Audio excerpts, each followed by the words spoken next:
시편 개관 두 번째 말씀 같이 묵상하도록 그렇게 하겠습니다. 첫 번째는 시편을 이렇게 읽다 보면 모든 시편은 아니지만 어떤 시편에는 어떤 단어가 들어가 있느냐면 셀라라는 단어가 들어가 있습니다. 여러분 다들 보신 적이 있으시죠? 예를 들어 시편 3편에 보면 3편 8절 구원은 여호와께 있사오니 주의 복을 주의 백성에게 내리소서 하고 제일 마지막에 가로하고 셀라 이렇게 되어 있습니다. 그래서 그 시편 읽을 때는 셀라라고 되어 있는 걸 읽어야 되는지 말아야 되는지 도대체 이거는 무슨 뜻인지 여러분 궁금하셨습니까? 안 궁금했어요 그냥? 그럼 이건 읽어요 셀라라고 읽어요 말아요? 있으니까 읽는 거다 그렇죠? 예, 그래서 제가 그 설명을 먼저 드리려고 합니다. 셀라, 사실은 이 시편에 나오는 많은 단어들은 그냥 습관적으로 다윗 시대 이후로 오래 썼기 때문에 뜻을 잘 모릅니다. 그게 기본이에요. 그래서 학자들은 이런 단어와 유사하기 때문에 이런 뜻이 아니었을까 추측하는 것들이 많습니다. 셀라라고 하는 것은 음악적인 용어이고요. 뜻은 멈춤이라는 뜻일 수 있습니다. 세 가지 가능성이 있어요.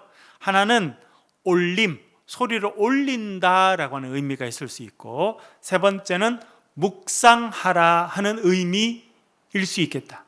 그러니까 학자들이 연구해 봤지만 이게 뭐 딱 이거는 이거다 하나하나 1대1로 대입되지는 않는다는 것입니다.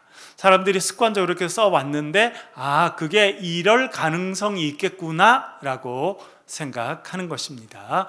뭐 예를 들어 우리가 지금 알고 있는 음악 그 용어는 많은 부분 뭐 이탈리아라든지 오스트리아라든지 이런 쪽에서 많이 이제 발전이 돼서 뭐 크레센도, 뭐 데크레센도 이렇게 하면 점점 더 크게 해라, 점점 작게 해라, 뭐 스타카토 끊어서 해라, 뭐 이런 것들은 대단히 분명한데 그것은 최근 300~400년 안에 다 만들어져 그래요. 여러분 다윗은 언제 살았습니까? 다윗이 살았던 시대가 언제입니까? 주전 1000년쯤에 살았어요. 그러니까 지금부터 3000년 전에 살았던 사람입니다. 그렇기 때문에 물론 그가 활동하는 것은 좀 더 뒤로 오겠습니다만 거의 3000년 정도 그 전에 사용했던 그런 언어 혹은 그런 표현이기 때문에 정확한 의미를 알기가 어려울 때가 있습니다. 그래서 학자들은 그것이 이런 뜻일 가능성이 있다 이렇게 하는 것입니다. 첫 번째 멈춤이라고 하는 것은 사람들은 어떻게 생각하냐면 이 시편 3편 같은 곡 그리고 시편의 많은 노래들은 찬양대의 예배송이었다고 생각합니다. 찬양대의 예배송. 우리가 금방 읽은 시편 8편은 대표적이지요. 여호와 우리 주여 주의 이름이 온 땅에 어찌 그리 아름다운지요. 물론 이것은 어떤 사람이 한 사람이 정말 광활한 그런 대자연 앞에서 하나님을 찬양하는 노래일 가능성이 많습니다. 아마 다윗은 그렇게 했던 것 같은데 이것이 이제 다윗 시대가 되면서 조직적인 찬양대가 구성되고 목소리로 찬양하는 사람들, 악기로 찬양하는 사람들이 되면서 이것은 대규모의 사람들이 찬양하는 찬양곡으로 발전했다고 생각됩니다. 그러니까 우리도 이제 찬양대 주일날 보면 목소리로 하는 찬양대가 있고 앙상블이 있지 않습니까? 그러니까 악기와 목소리가 두 가지 있는데 이 셀라라고 하는 것이 이제 딱 나오면 어떤 의미냐면 찬양대 목소리로 하는 사람들은 목소리를 멈추는 거예요. 요까지 부르고는 목소리를 멈추는 겁니다. 그러면 뭐는 계속 연주되겠습니까? 악기는 연주되는데 이렇게 연주될 때는 악기 소리는 높인다는 거예요. 여러분 목소리로 할 때는 악기 소리가 조금 작거나 그렇게 되겠지요. 그러나 이제 목소리로 더 이상 부르지 않으면 반주만 나오면 반주 소리는 좀 올라가는 악기 소리는 좀 더 커지는 그런 상황이 아닐까 생각됩니다. 그러면 사람들이 성가대가 찬양대가 이렇게 주의 이름이 온 땅에 어찌 그리 아름다운지 할 때는 그 가사를 사람들이 귀로 듣지 않겠습니까? 예배 참여한 청중들이. 그런데 이제 성가대가 목소리로 하는 찬양을 멈추고 악기 소리만 나면 청중들은 뭐 해야 되냐면 금방 불렀던 찬송을 가지고 묵상을 하는 시간을 갖는 것입니다. 그래서 여기 멈춘다라고 하는 것은 목소리로 찬양하는 것을 멈춘다는 거고, 소리를 올린다고 하는 것은 악기 소리는 조금 더 올린다 그런 의미이고, 그리고 청중들은 뭐 하느냐? 청중들은 금방 불렀던 가사의 내용을 생각하면서 악기 소리는 계속 나는 거죠. 그러면서 묵상을 하는 겁니다. 근데 묵상이라고 하는 것은 우리가 입을 가만히 다물고 있는 것이 우리는 묵상이라 그렇게 생각하는데, 우리가 시편을 하면서 여러 번 말씀드렸죠. 시편에서의 묵상은 읊조리는 겁니다. 읊조리는 거. 중얼중얼 작은 소리로 여호와 하나님, 하나님의 이름은 참 아름다우십니다. 하나님의 영광이 온 땅을 덮었습니다. 라고 이렇게 작은 소리로 반복하는 것을 읊조린다고 이야기했고, 그것을 묵상한다고 그렇게 했습니다. 그러니까 지금 우리 예배에 대입해서 보면 우리가 예배 중에 이렇게 음악을 이렇게 연주해 주시면 우리가 통성으로 기도하죠. 어떤 그런 상황인데 우리처럼 큰 소리로 이렇게 기도하지는 않고 많은 그 청중들이, 예배 참여한 사람들이 아주 작은 소리로 말씀을 반복해서 읽는, 읊조리는 그런 상황이 셀라라고 하는 것의 상황이라는 것입니다. 그러니까 세 가지를 써놨지만 세 가지는 따로따로 이루어지는 것이 아니라 한꺼번에 이루어지는 거예요. 그래서 시편, 특별히 시편 3편 같은 걸 쭉 찬송하다 보면 시편 3편은 이제 1절, 2절하고 셀라가 있고 3절, 4절하고 셀라가 있고 그 다음에 8절하고 셀라가 있거든요. 그러니까 이렇게 1절, 2절이 아마 찬송으로 불려졌던 것 같고, 이때는 찬양대가 1절, 2절 가사를 가지고 이렇게 찬송을 하는 겁니다.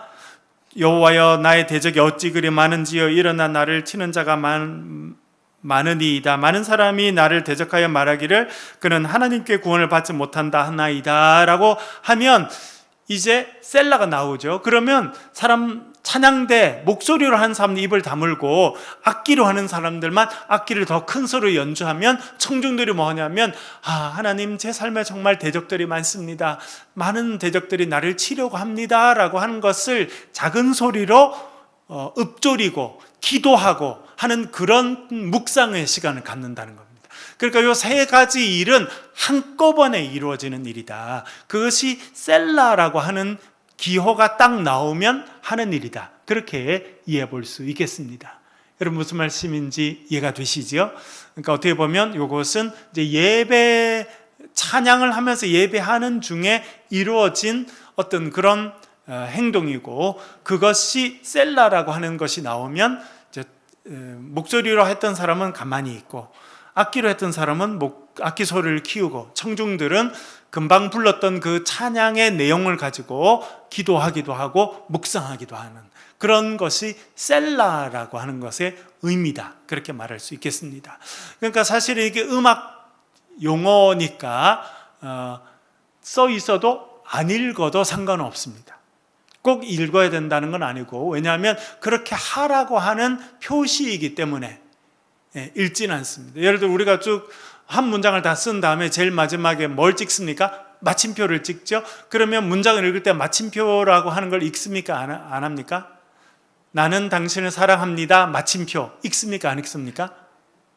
마침표가 찍혀 있지만 이게 끝내라는 거구나 하는 걸 알 뿐이지 읽지는 않습니다. 쉼표가 있으면 어떻게 됩니까? 잠깐 쉬었다 가는 거지 쉼표라고 읽지 않는 것처럼 아마 셀라라고 써놓은 것은 음악 표현이었으니까 이렇게 글자로 쓰였을 때는 읽지 않았을 가능성이 많다. 이렇게 정리해 볼 수 있겠습니다. 두 번째는 시편은 150편인데 5권의 책으로 되어 있다는 거 지난번에 말씀드렸습니다. 그래서 시편 1권, 1편에서 41편까지가 1권인데요. 그게 저자들 한번 살펴보도록 하겠습니다. 저자는 누구 있습니까? 첫 번째는 다윗이죠. 41편, 1권에 41편의 시가 있는데 그 중에 4편을 제외하고는 전부 다 다윗의 시예요. 그런데 익명의 시인, 저자가 누군지 모르는 시는 4편인데 1편, 2편, 10편과 33편인데 10편도 그렇고 33편도 다윗이 저자일 가능성이 많습니다. 그러면 좀 내려주시고요. 그러니까 1편부터 41편까지 41편의 시가 있는데 그 중에 다윗이 저자가 아닌 시는 딱 2개인 거예요. 시편 1편이 다윗의 시가 아니고 시편 2편이 다윗의 시가 아니고, 그리고 시편 3편부터 1권이 끝나치는 41편까지는 사실은 전부 다 다윗의 시라고 생각합니다. 그러면 그렇게 다윗의 시를 많이 할 것 같으면 처음부터 41편까지 전부 다 다윗의 시로 하지. 여러분, 제가 하나 여쭤볼게요.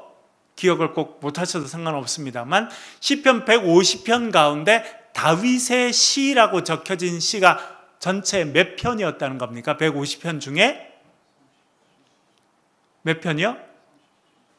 73편. 네, 73편. 그러니까 이게 73편이 되니까 1권이 41편이니까 다윗의 시를 전부 다 집어넣어도 차고 넘쳤을 텐데 1편과 2편은 다윗의 쓴 시가 아님에도 불구하고 집어넣습니다. 왜 그렇게 했겠습니까? 150편의 1편은 150편 전체의 주제를 말을 해줘야 되기 때문에. 150편, 10편 전체의 주제가 뭐라고 지난번에 우리가 배웠습니까? 복 있는 사람은 누구인가? 라는 질문이라는 거예요. 그래서 1편과 2편은 이 복 있는 사람이 누군가라고 하는 시편 전체의 질문에 대한 가장 중요한 2가지 대답을 제공하는 것이 시편 1편, 2편입니다. 그래서 제일 앞에 세워놨어요. 시편 1편 2절에 보면 복 있는 사람이 누구라고 말합니까? 여호와의 율법을 즐거워하여 그 율법을 주야로 묵상하는 사람이 복 있는 사람이라는 거예요. 시편 2편 12절에 보니까 어떤 사람이 복 있는 사람이라고 말합니까? 여호와께 피하는 자가 복 있는 자다. 그래서 이 시편 1편과 시편 2편은 다윗의 시가 아님에도 불구하고 대부분의 다윗의 시인 1편, 그것도 첫 번째, 두 번째 넣어놓은 것은 150편 전체의 주제의 해답. 복 있는 사람이 누구입니까? 복 있는 사람은 여호와의 율법을 즐거워하여 묵상하는 사람입니다. 복 있는 사람은 여호와께 피하는 자입니다 라고 하는 주제를 던져주기 때문에 1편, 2편에 넣었어요. 그리고 나머지는 전부 다 다윗의 시다, 우리가 그렇게 이해할 수 있겠습니다. 세 번째 보면 시편 1권 1편에서 41편에 나오는 표제어가 있습니다. 표제어를 제가 설명해놨죠. 제가 봄노트 하면서도 설명을 드렸습니다만 화면에 띄워주시고요.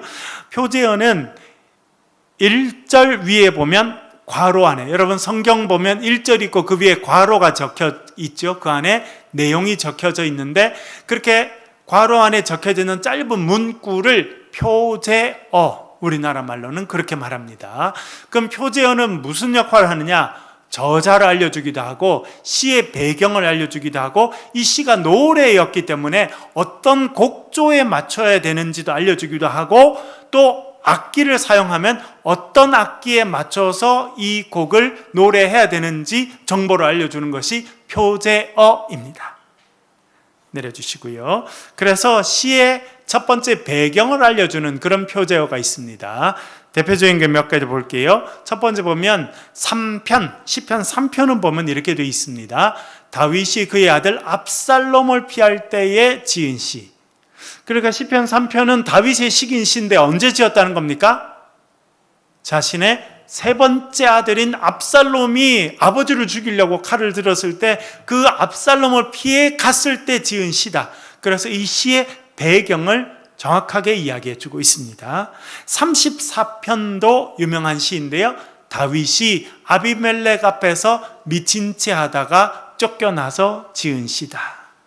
여러분, 배경은 사무엘 하에 나오는데 나중에 다윗이 어디로 도망칩니까? 사울 왕을 피해서 결국은 블레셋까지 도망치게 됩니다. 블레셋의 가드라고 하는, 다윗이 쓰러뜨렸던 골리앗의 고향이 가드인데, 그 골리앗의 고향인 가드로 도망갔다가 붙잡힙니다. 그래서 가드 왕 아기스, 물론 성경에는 아비멜렉이라고 했는데, 아비멜렉은 블레셋에 있는 왕들은 전부 다 아비멜렉을 불렀어요. 우리나라 조선시대 때는 왕을 뭐라 불렀습니까? 세종, 태종, 뭐 이런 식으로 다 종을 붙여, 물론 조로 끝나는 사람이 몇 명 있습니다만 종을 붙이는 건 다 왕 이름이었죠. 그 이집트의 왕들은 다 뭐라 불렀습니까? 파라오라고 불렀어요.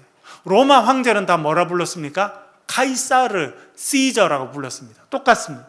그러니까 블레셋의 왕은 무조건 아비멜렉이라고 불렀어요. 그런데 아비멜렉 중에 아기스라고 하는 이름의 사람이 가드의 왕이었을 때 그 다윗이 잡혀갔다가 그 사람 앞에서 미친 채 하다가 쫓겨나서 지은 시가 시편 34편이다. 그래서 시편 34편의 배경에 대해서 알려주고 있습니다.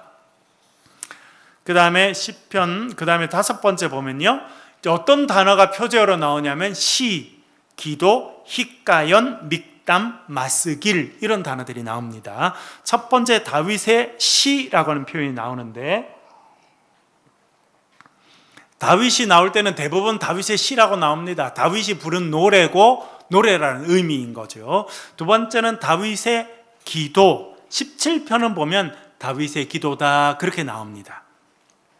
세 번째는 다윗의 힉가연이라고 하는 단어가 나오는데 7편에 보면 힉가연이라는 단어가 나옵니다. 그래서 무슨 의미일까? 이게 다윗의 힉가연, 무슨 의미지? 그래서 해보니까 힉가연이라는 단어는 아마 히브리어 사카, 방황하다, 흔들린다, 여기서 나온 단어가 아닐까 생각해서 학자들은 두 가지 의견을 냈습니다. 하나는 이 힉가연이라는 것은 다윗이 되게 감정적으로 격해져서 탄식을 하거나 강구를 하거나 혹은 기쁨이 넘쳐 그렇게 감정이 많이 섞여서 불렀던 노래 형태를 힉가연이라고 불렀지 않았을까라고 하는 것이 하나의 의견이고, 두 번째, 이것이 음악 용어로 쓰이게 되면 불규칙한 리듬과 선율을 가진 것을 힉가연, 그래서 흔들린다, 정형돼 있지 않다, 그런 의미라고 생각할 수 있겠습니다.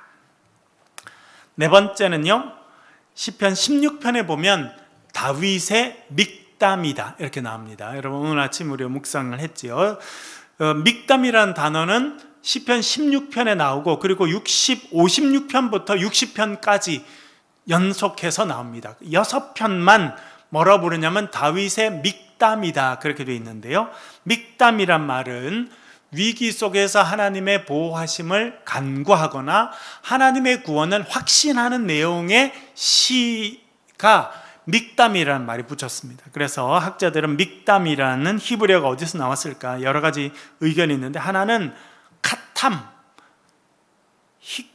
믹담이 미를 빼면 카탐이라는 단어에서 오지 않았을까. 그래서 마음에 새긴다 할 때, 두 번째는 이게 카템이 되면 금이거든요, 금. 그래서 의미를 이렇게 해석할 수 있는데, 금과 같이 너무나 소중해서 마음판에 새겨야 하는 노래다라고 하는 것이 다윗의 믹담이라는 것의 뜻이 아닐까, 이렇게 생각할 수 있겠습니다. 다섯 번째는 다윗의 마스길이라는 단어가 나옵니다. 마스길은 생각보다 이제 많이 나옵니다. 마스길은 32편 보면 이제 마스길이라고 나오는데, 그 마스길은 무슨 뜻일까? 마스길은 가르치다 혹은 깨닫게 하다라고 하는 히브리어 단어인 소칼에서 나왔다고 생각합니다. 그래서 소칼에서 마스길이라는 단어가 나왔고, 그래서 마스길은 가르침을 주는 시, 지혜시라는 뜻으로 마스길은 교훈을 위한 가르침이 들어있는 시인 거예요. 그러니까 여러분, 시라고 해서 다 하나님을 찬양하는 것이 아니라 시를 통해서 또 뭘 하는 겁니까? 사람들을 교육하고 지식을 전달하고 지혜를 전달하는 것들도 이제 노래로 적혀졌습니다. 여러분 우리나라도 동요, 가요 이런 게 있지 않습니까? 여러분 민속 동요 이런 게 있습니까? 없습니까? 있죠. 뭐 최근에는 뭐 동요는 아니지만 제가 어릴 때는 아침에 일어나면 꼭 그 동네 이장님의 방송을 틀어줬는데 아침마다 나오는 방송이 있어요. 무슨 방송 나왔어요? 뭐 새벽종이 울렸네, 새 아침이 밝았네, 뭐 그 빨리 일어나라는 거. 또 뭐예요? 잘 살아보세, 잘 살아보세 이런 거 나오는 그 뭐예요? 사람들을 교훈하고 깨우치는, 빨리 일어나라는 거고, 우리도 한번 잘 살아보자, 열심히 해보자, 이거를 지금 국민들을 교육하고 그 교훈을 주는 것을 노래로 만들어서 했지 않습니까? 그러니까 노래가 여러 가지 역할들을 하게 되는데, 여기 마스길이라고 하는 단어가 나오면 이거는 사람들을 가르치려고 하는, 교훈을 주려고 하는 내용이 주로 들어있는 시구나, 이렇게 생각하면 됩니다. 마스길은 그런 의미라는 거예요. 그 다음에 또 볼게요. 6번째 보면 이제 1권의 대부분이 다윗의 시라고 돼 있는데, 악기에서 악기 이름이 나옵니다. 그러니까 악기 종류를 딱 해놔서 이 곡을 노래할 때는 이 악기에 맞춰라 하는 것이 돼 있습니다. 여러분 노래도 보면 맞춰야 될 악기가 있잖아요. 대구에 사람들이 놀러 오면 꼭 가는 길거리 중에 하나가 김광석 길이 있습니다. 가보셨어요, 여러분? 대구 사는 분들은 안 가봐도 돼요. 밖에서 온 사람들이 와서 그 앞에 앉아가지고 김광석 그 동상 옆에 앉아서 기타 이렇게 치는 모양 해서 사진 찍고 그렇게 SNS 올리고 그런 거. 그러니까 김광석, 그러니까 그 당시 많은 사람들은 통기타, 기타 하나로 노래를 불렀어요. 그렇죠? 어떤 곡들은 기타, 그냥 통기타 하나에 맞는 노래들이 있습니다. 실제로 그렇게 부르려고 노래를 만든 거예요.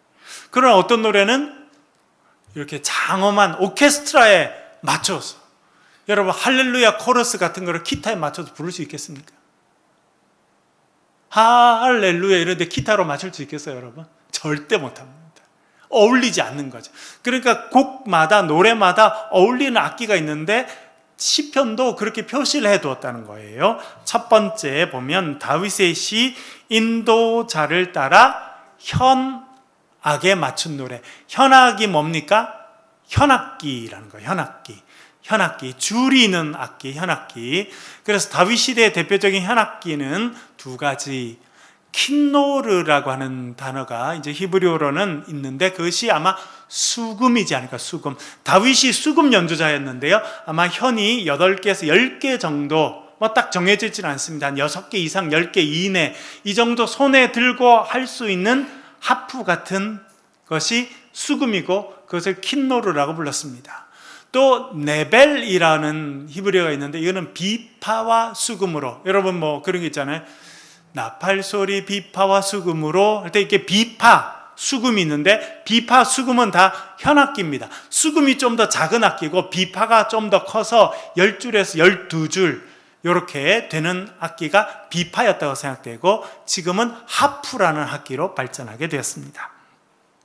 그러니까 어떤 곡, 예를 들어 우리 지금 시편 4편 같은 데는 보면 현악기에 맞춰서 해라. 그러니까 노래를 하려고 그러면 수금, 다윗이 잘 연주했던 수금이나 비파와 같은 그런 현악기에 맞춰서 노래해야 된다라고 적혀져 있습니다.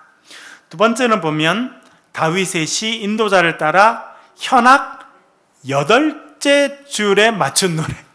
재밌는 거는 6편하고 12편은 딱 돼 있어요. 현악기를 사용하되 현악기 몇 번 줄에 맞추라고요? 8번째 줄. 그래서 제가 생각해 보니까 바하의 G 선상의 아리아라는 이제 곡이 있는데, G 선상의 아리아. 권정희 집사님, 이거는 G, 바이올린의 G에만 맞추는 거죠? 제일 굵은 선으로. 그러니까 이게 바이올린이나 비올라도 보면 제일 굵은 선이 있고 갈수록 이렇게 얇아지잖아요. 얇은 선이 있으면 높은 소리가 나고 굵은 선이 있으면 낮은 음이 나는데, 제일 낮은 줄만 사용해서, 그렇죠 집사님? G 선상의 아리아는 이게 모든 줄을 다 쓰는 게 아니라 이 제일 굵은 선을 이용해서 소리를 내라. 그게 지선상의 아리아예요. 근데 신기한 것은 여기 지금 시편 6편과 12편은 뭐냐면 현악기 중에 아까도 제가 말씀드렸죠. 수금이라는 악기도 8줄에서 10줄 정도 됐고 그렇게 됐는데 그 중에 8번째 줄을 사용해서 연주해라. 어떻게 했는지는 모르겠습니다만 일단 그렇게 돼 있어요. 그러니까 지금 우리 생각해 보면 G선상의 아리아, 여러분 뭐 궁금하시면 유튜브에 G선상의 아리아 하면 이제 나오게 되거든요. 한 줄 그것을 이제 이용해서 소리를 내는 건데 아마 지금 시편 6편과 12편도 그렇게 지금 돼 있습니다. 그래서 아마 우리는 어떻게 그 사람이 연주했는지 모르겠습니다만 전문 연주가들은 아마 그렇게 연주를 했던 것 같고 그렇게 하라고 지금 돼 있습니다. 세 번째는 보면 다윗의 시 인도자에 따라 관악에 맞춘 노래다. 5편 같은 데 이렇게 돼 있는데요. 다윗 시대의 대표적인 관악기. 여러분 관악기는 입으로 불어서 관을 통해 소리가 나는 거죠. 여러분 대표적인 악기가 뭐 있습니까? 우리가 잘 아는 관악기. 뭐 트럼펫도 그렇고 클라리넷도 그렇고 뭐 이렇게 금관악기, 목관악기 같은 많이 나눠져 있는데 물론 그 당시도 훨씬 더 많이 나눠져 있었겠습니다만 대표적으로는 두 가지입니다. 소파르라고 하는 건데 나팔입니다. 나팔. 그런데 이 나팔은 숫양의 뿔로 만들었습니다. 그러니까 숫양 중에 큰 아이들은 뿔이 이렇게 길게 나는데 그 숫양의 뿔을 잘라서 그 뿔을 가공해서 이제 나팔을 불게 되는데 언제 여러분 나팔을 불었겠습니까? 전쟁을 시작할 때 나팔을 불렀고 큰 축제의 시작을 할 때 나팔을 불렀습니다. 그래서 나팔은 아주 큰 소리가 나고 멀리까지 소리가 나는 그런 것이 나팔인데 나팔을 불러서 찬양하라 이런 뜻인 거예요. 혹은 할릴이라고 하는 것은 피리라는 것이냐 피리. 그래서 갈대나 작은 나무로 만드는 것이다. 그렇게 써 있습니다. 여러분 우리가 조금 할 때 여러분 풀피리 물어보셨어요? 풀피리? 예. 뭐 저도 흉내는 내봤는데 잘 못하지만 재밌는 거는 제가 시골에 살 때 거기 같은 동네에 아저씨가 한 명 있어요. 제가 초등학교 다닐 때였는데 아저씨였는데 그 공무원이래요. 공무원. 그런데 이분이 얼마나 성실한지 끝 마치고 오면 집에서 쉬는 것이 아니라 꼭 그 공무원으로 일 마치고 오면 소를 몰고 나와서 어둑어둑해질 때까지 이렇게 소를 이렇게 먹이고 그때 옛날에는 다 시골에 다 소가 있었잖아요. 그렇죠? 소를 먹이고 물을 먹이고 이렇게 가는데 여러분 소 먹여보시면 소가 풀 먹을 때 여러분 뭐 해야 돼요? 뭐 해야 돼요? 아무것도 할 일이 없어요. 소가 그냥 풀 먹을 때는 기다려줘야 되거든요. 그런데 풀이 많은데 소가 있으니까 여름에는 지금 풀이 얼마나 많아요, 여러분. 그런데 그 아저씨는 보니까 풀피리를 만들어 불더라고. 예, 하여튼 이렇게 아무 도구도 없는데 그냥 풀을 이렇게 잘라가지고 어떻게 하든지 이렇게 소리를 내면 소리가 나요. 그래서 내가 지나가면서 저게 풀피리라는 거구나 이런 생각을 한 적이 있었는데 그렇게 피리 아주 얇은 소리가 나는 피리들도 그때 있었고 그것을 이제 여기서 말하는 겁니다. 그러니까 5편 같은 데는 노래를 할 때는 관악기를 사용해서 반주를 해라 그런 의미인 것입니다. 7번 가볼게요. 다윗의 시가 있는데 곡조에 맞춰서 하는 게 있습니다. 여러분 우리도 국거리 장단 뭐 이런 게 있죠? 어떻게 하는 겁니까? 저도 뭐 옛날에 중학교 다닐 때 배웠는데 다 까먹었는데 뭐 하여튼 국거리 잔단 뭐 자진몰이 뭐 그런 게 있잖아요. 그렇죠? 예, 그래 뭐 꽹과리가 어떻게 해야 된다 이렇게. 예를 들어 우리 제일 잘하는 거는 대한민국 하면 어떻게 해요? 그 리듬이 있잖아요. 대한민국 하면 짜작 짜작짝 이렇게 하는 그러니까 이게 리듬인 거죠. 이게 곡조인 거죠. 그러니까 대한민국을 하면 사람들이 그 곡조에 맞춰서 해야 된다. 뭐 이런 거라 똑같습니다.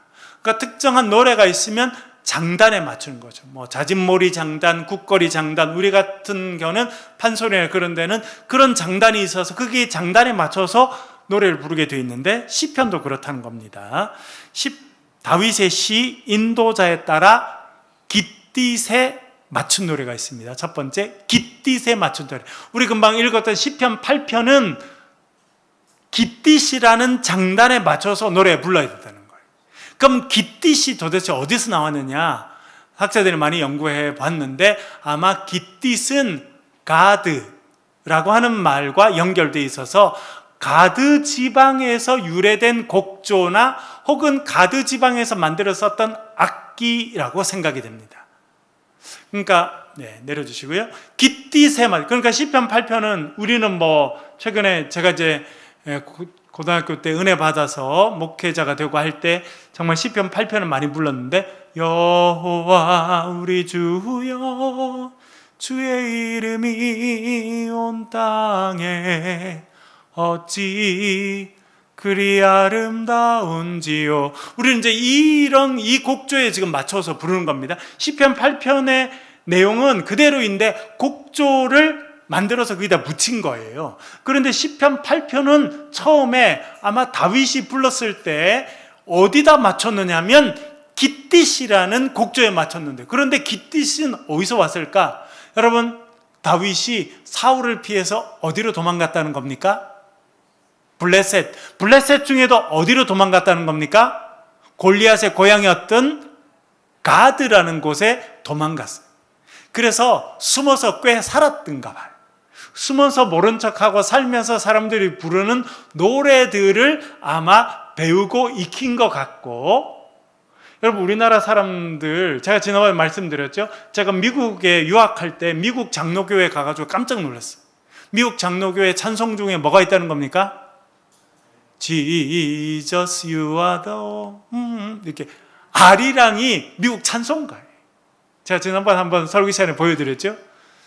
God, 이렇게. 그리고 우리 특성을 한 적이 있었거든요. 그러니까 이 곡을 누군가 선교사님이 우리나라에 와서 아리랑 부르는 걸 듣고 아리랑 하는 거를 곡제로 그대로 갖고 와서 거기다 가사를 붙여가지고 그게 미국 장로교회의 지금도 찬송가예요.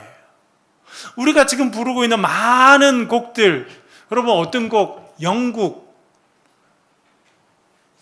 국가 이런 거 보면 다 찬송가입니다. 그렇죠? 예. 가사는 몰라도 곡은 다 알 수 있어요.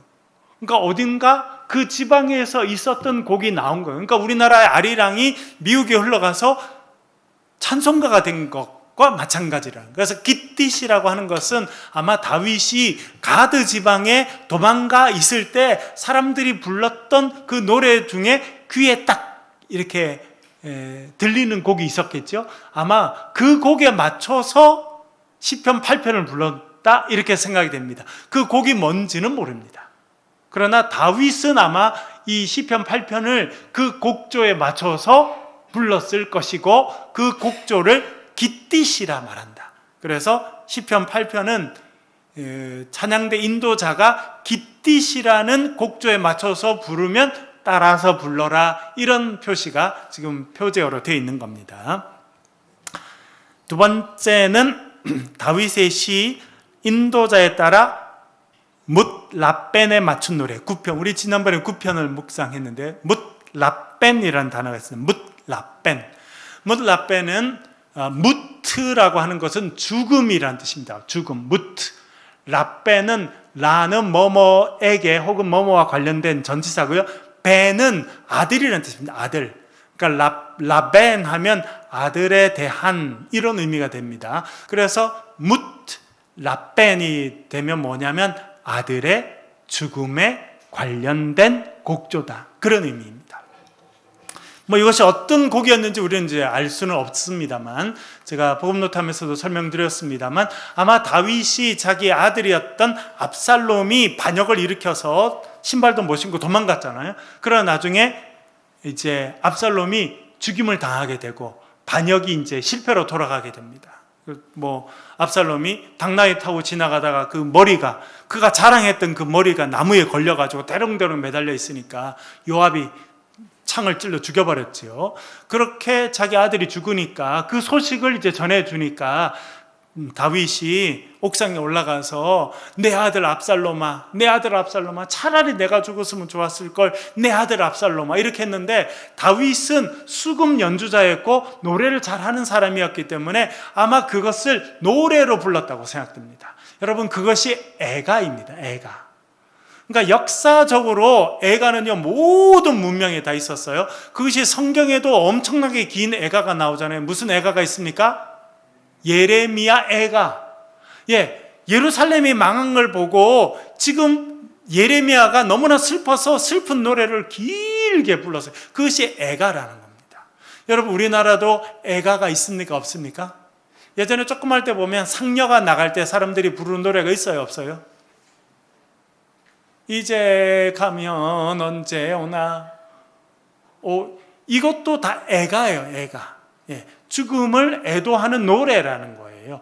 그래서 아마 그 다윗도 이 자기 아들의 죽음을 슬퍼하면서 노래 애가를 불렀다고 생각되는데, 그 곡조가 있었고 시편 9편은 그 곡조, 다윗이 자기 아들이 죽었을 때 불렀던 그 노래의 곡조에 맞춰서 불러야 되는 노래다, 이런 의미를 갖고 있습니다.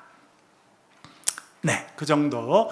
표제어에 대해서 살펴보았습니다. 물론 엄청 복잡하고 여러분 뭐 다 아실 필요는 없습니다만, 저도 이번에 처음 다 조사를 해봤어요.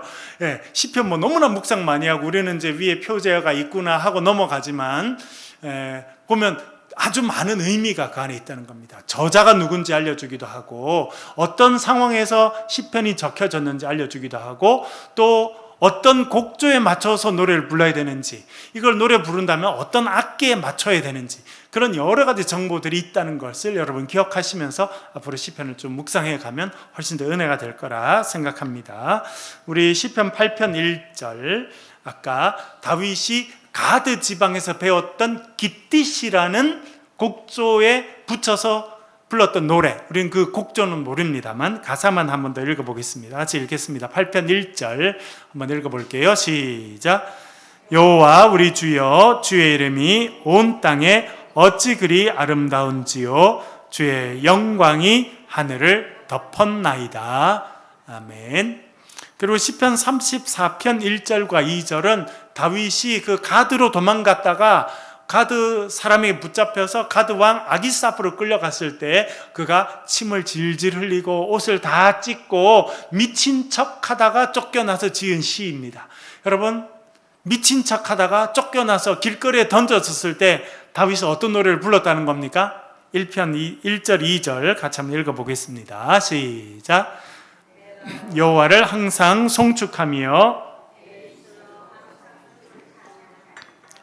내 영혼이 여호와를 자랑하리니 공고한 자들이 이를 듣고 기뻐하리로다. 아멘. 저는 참 다윗이 놀랍다 생각됩니다. 여러분, 남의 나라에 도망갔다가 목숨을 부지하고 싶었는데 거기서 붙잡혀가지고 왕 앞에 끌려갔고, 왕이 미치겠게 갖다 버려라 해서 군인들한테 끌려 나와서 길거리에 내던져진 거잖아요. 얼마나 처참한 상황입니까?